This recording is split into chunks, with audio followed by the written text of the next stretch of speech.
తెలంగాణ సచివాలయంలో deputy CM Bhatti Vikramarka అధ్యక్షతన మంత్రులతో ఆర్టీసీ కార్మికులు చర్చలు కొనసాగుతున్నాయి. ప్రభుత్వ కమిటీతో పలు డిమాండ్లను ఆర్టీసీ కార్మికులు లేవనెత్తారు. చర్చల్లో మంత్రి పొన్నం ప్రభాకర్ తో పాటు మంత్రులు వివేక్, అడ్లూరి లక్ష్మణ్ పాల్గొన్నారు. సమావేశానికి chief secretary Ramakrishnarao, special CS Vikas Raj, Sandeep Kumar, Sultania, Danakishore, RTC MD Nagireddy హాజరయ్యారు. సమావేశం ప్రారంభం కాగానే ఆత్మహత్య చేసుకున్న Narsampet RTC depot driver Shankar Goud కి సంతాపం వ్యక్తం చేశారు.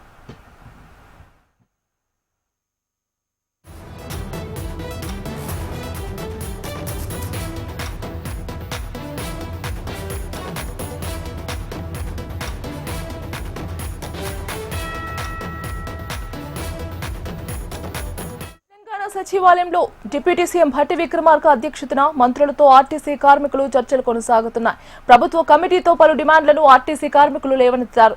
చర్చల్లో మంత్రి పొన్నం ప్రభాకర్ తో పాటు మంత్రులు వివేక్, అడ్లూరి లక్ష్మణ్ పాల్గొన్నారు. సమావేశానికి chief secretary Ramakrishnarao, special CS Vikas Raj, Sandeep Kumar, Sultania, Danakishore, RTC MD Nagireddy హాజరయ్యారు. ఇక ఇదే అంశానికి సంబంధించి మరింత సమాచారం అందించడానికి మా Hyderabad bureau chief RK live సిద్ధంగా ఉన్నారు.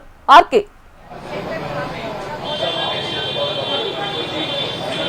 గీతగా మొత్తానికైతే భట్టి విక్రమార్క అలాగే మంత్రులతో కొద్దిసేపటి కిందట ఆర్టీసీ జేఏసీకి సంబంధించిన సమావేశం ప్రారంభమైంది. ప్రధానంగా ఉదయం నుంచి కూడా అనూహ్య పరిణామాలు చోటు చేసుకున్నాయి. ముఖ్యంగా ముందుగా ఏదైతే ఆర్టీసీకి సంబంధించిన జేఏసీ కమిటీతో భేటీ అవ్వడం జరిగింది, ఐఏఎస్ కమిటీతో భేటీ అవ్వడం జరిగింది. ఐఏఎస్ కమిటీలో 32 డిమాండ్లలో ఏవైతే 3 ప్రధానమైన డిమాండ్లు అవి ప్రభుత్వం చేయాల్సినవి, మిగతా డిమాండ్ల విషయంలో ఏ విధంగా ముందుకు వెళ్దాం ఏంటి అనే అంశాలన్నింటి కూడా ప్రస్తావించడం జరిగింది. అయితే ఆర్టీసీ ఎండీ నాగిరెడ్డి కూడా ఏవైతే డిమాండ్లు జేఏసీ చేయడం జరిగిందో ఆ డిమాండ్లకు సంబంధించిన అంశాలన్నిటిపైన కూడా కూలంకుషంగా మాట్లాడడం జరిగింది. గతంలోనే అంటే 3 రోజుల కిందటే ఇదే అంశంపైన ఈ కమిటీ భేటీ అవ్వడం జరిగింది, అవన్నీ కూడా మాట్లాడడం జరిగింది. అయితే ఈ రోజు ఉదయం మొదటి దఫా పూర్తయిన తర్వాత రెండోసారి ఏదైతే జేఏసీతో మాట్లాడడం జరిగింది, మాట్లాడిన తర్వాత నేరుగా బట్టి ఛాంబర్లోనే ఆర్టీసీ జేఏసీకి సంబంధించిన చర్చలు అయితే ప్రారంభం కావడం జరిగింది. మంత్రి పొన్నం ప్రభాకర్ తో పాటు అడ్లూరి లక్ష్మణ్ కూడా హాజరయ్యారు, అలాగే మంత్రి వివేక్ కూడా హాజరయ్యారు. వీళ్లతో పాటు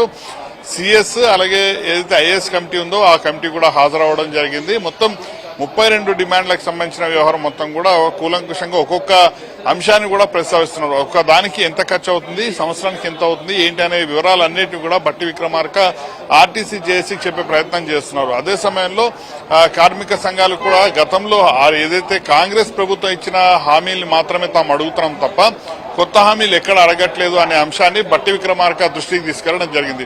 సో ప్రస్తుతం చర్చలు అయితే కొనసాగుతున్నాయి. దాదాపుగా మరొక గంట నుంచి 2 గంటల పాటు కొనసాగే అవకాశం ఉంది. ఎందుకంటే మొత్తం 32 డిమాండ్లలో మిగతా డిమాండ్లు పక్కన పెడితే ప్రధానంగా 3 నుంచి 4 ప్రధానమైన డిమాండ్లు కాబట్టి ఆ డిమాండ్లకు సంబంధించి ఒక్కొక్క అంశాన్ని కూడా వివరిస్తూ ఉండాలి. ఎందుకంటే ఆర్టీసీని ప్రభుత్వంలో విలీనం చేస్తే దాదాపు 40,000 మంది కార్మికులు ప్రభుత్వ ఉద్యోగులుగా మారుతారు. సో దానివల్ల ప్రభుత్వంపై భారం ఎంత పడుతుంది, అలాగే ప్రతిరోజు ఆర్టీసీకి వస్తున్న లాభం, ఆర్టీసీకి వస్తున్న వ్యయం ఎంత, ఈ అంశాలన్నిటి కూడా అక్కడ ప్రస్తావించాల్సి ఉంటుంది.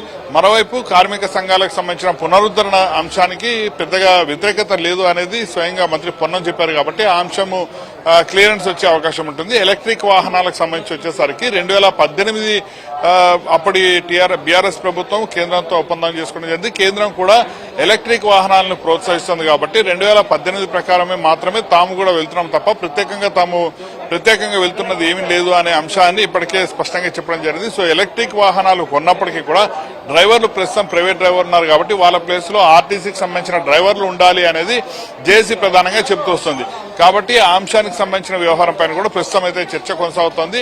అయితే ఈ కొనుగోళ్లకు సంబంధించిన వ్యవహారంలో పూర్తిగా ప్రభుత్వమే బాధ్యత తీసుకునే ప్రయత్నం చేసినా కూడా డ్రైవర్ల విషయంలో కూడా పూర్తిగా ఆర్టీసీకి సంబంధించిన డ్రైవర్లను ఏర్పాటు చేస్తామని చెప్పడం జరిగింది. అలాగే ఏదైతే కార్మిక జేఏసీ ఒక ప్రశ్న లేవనెత్తడం జరిగింది కమిటీ ముందు, ప్రస్తుతం ఉన్న ఉద్యోగులు ఎవరైతే హైదరాబాద్ లో పనిచేస్తున్నారో డ్రైవర్లు, కండక్టర్లని ఇతర జిల్లాలకు ట్రాన్స్ఫర్ చేస్తున్నారు. దానివల్ల హైదరాబాద్ లో మొత్తం కూడా ప్రైవేటీకరణ జరగబోతుందనే భయం కార్మికుల్లో ఉంది అనే అంశాన్ని చెప్పడం జరిగింది. అయితే దాని పట్ల కూడా కమిటీ స్పందించడం జరిగింది. ఎట్టి పరిస్థితుల్లోనూ ఆర్టీసీని ప్రైవేట్ పరం చేయం, అలాగే ఉద్యోగులు ఏ ఒక్క ఉద్యోగిని కూడా తీసే ప్రసక్తి లేదు అనే అంశాన్ని మంత్రివర్గం ఇప్పటికే చాలా స్పష్టంగా చెప్పడం జరిగింది.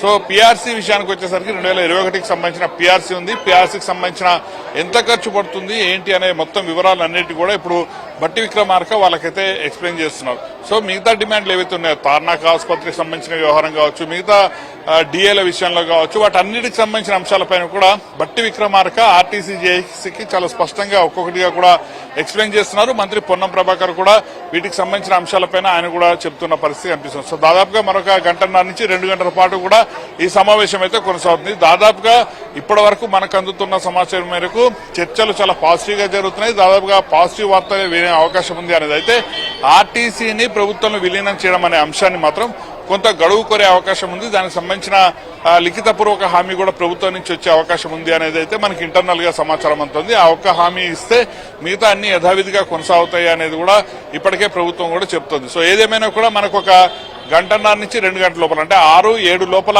ఆర్టీసీకి సంబంధించిన జేఏసీ సమ్మెలోకి వెళ్తుందా లేకపోతే ఆగిపోతుందా అనేది మాత్రం ఒక క్లారిటీ వచ్చే అవకాశం ఉంటుంది. గీతిగా ఆర్కే అలాగే చెప్పండి, శంకర్ గౌడ్ కుటుంబానికి ఆర్టీసీ జేఏసీ తరపు నుంచి కూడా ఎలాంటి మద్దతు అందిస్తున్నారు? అలాగే ఈ ఘటనపై ఆర్టీసీ జేఏసీ తరపున ఏమైనా ప్రాథమిక నివేదిక సిద్ధం చేసే ఛాన్సెస్ కూడా ఉన్నాయా? రైట్, అయితే నిన్న జరిగిన దురదృష్టకర ఘటనగా దాన్ని అయితే చెప్పాల్సి ఉంటుంది. నర్సంపేటకు సంబంధించిన డ్రైవర్ ఆయన నిన్న పెట్రోల్ పోసుకుని తగలబెట్టుకోవడం జరిగింది. దాదాపు 80% గాలిన గాయాలతో ఆయన హైదరాబాద్ తీసుకొచ్చారు. 2 గంటల 30 నిమిషాలకు ఆయన చనిపోయినట్టు కూడా ఆసుపత్రి వర్గాలు ధృవీకరించడం జరిగింది. సో దీన్ని ఇప్పటికే ఆర్టీసీ జేఏసీ కూడా ఆర్టీసీ నుంచి పరిహారం కాకుండా ప్రభుత్వం నుంచి పరిహారం లభించాలి, ఆ కుటుంబానికి న్యాయం జరగాలనే విషయాన్ని మంత్రుల దృష్టికి తీసుకెళ్లడం జరిగింది. మంత్రి పొన్నం దృష్టికి తీసుకెళ్తే ఇదే విషయాన్ని సీఎం రేవంత్ రెడ్డి దృష్టికి తీసుకెళ్లడం జరిగింది. సీఎం రేవంత్ రెడ్డి కూడా పాజిటివ్ గా రెస్పాండ్ అవ్వడం జరిగింది. ఎవరైతే శంకర్ గౌడ్ కుటుంబానికి 10 లక్షల నష్టపరిహారంతో పాటు వాళ్ళ కుటుంబంలో ఒకరికి ప్రభుత్వ ఉద్యోగాన్ని కూడా కల్పిస్తున్నట్టు అక్కడ ఆర్డీఓ ద్వారా సమాచారం అయితే అందించడం జరిగింది. కాబట్టి ఖచ్చితంగా ఆ కుటుంబానికి కొంతవరకు న్యాయం జరిగింది. కాకపోతే ఏ ఒక్కరు కూడా ఈ విధంగా చేసుకోవద్దంటూ కూడా ఉదయం నుంచి హెచ్ఎంటీవీ కూడా ఈ విషయాన్ని అయితే కార్మికులందరికీ చెప్పే ప్రయత్నం చేస్తోంది. అలాగే జేసీ నేతలు అలాగే మంత్రులు కూడా ఇదే విషయాన్ని చెప్తూ వస్తున్నారు. కాబట్టి ఈ శంకర్ గౌడ్ కు సంబంధించిన కుటుంబానికి పూర్తి స్థాయి న్యాయం జరుగుతుందనే భావించాల్సి ఉంటుంది. అలాగే ఈ రోజు శంకర్ గౌడ్ కు సంబంధించిన అంత్యక్రియల్లో మాత్రం కొంత ఉద్రిక్తత పరిస్థితులు నెలకొన్నాయి. ఎందుకంటే పెద్ద ఎత్తున దాదాపుగా ఆయన 30 ఏళ్లుగా అదే డిపోలో పనిచేస్తున్నారు. కాబట్టి ఆ డిపోకి ఆయన డెడ్ బాడీని తీసుకొచ్చి కొద్దిసేపు ఒక 5 నుంచి 10 నిమిషాలైనా కనీసం ఉంచి అక్కడి నుంచి కావాలంటే ఆయన స్వగ్రామానికి తీసుకెళ్లి అంత్యక్రియలు చేయాలంటూ కూడా కార్మికులంతా కూడా పట్టుబడడం జరిగింది. ఎంపీ బండి సంజయ్ కూడా అక్కడికి చేరుకోవడం జరిగింది. కొంత ఉద్రిక్తతలు చోటు చేసుకునే పోలీసులు కూడా అందరినీ చెదరగొట్టే ప్రయత్నాలు చేయడం జరిగింది. ఆ ఒక్క ఘటన కొంత ఇబ్బందికరమైన ఘటనగా మారింది. మిగతా అంతా కూడా ఆ కుటుంబానికి అయితే పూర్తి స్థాయి న్యాయం చేసేందుకు తాము సిద్ధంగా ఉన్నామని అయితే ప్రభుత్వం చెబుతోంది. ఏదేమైనా కూడా మరి కాసేపట్లో మొత్తం ఓవరాల్ గా ఈ ఆర్టీసీ కార్మిక జేఏసీకి సంబంధించిన చర్చలు మరి కాసేపట్లో దానికి సంబంధించిన అధికారికంగా ప్రెస్ మీట్ ద్వారా తెలియజేసే అవకాశాలు అయితే కనిపిస్తున్నాయి. గీతిగా right RK, thank you for the updates.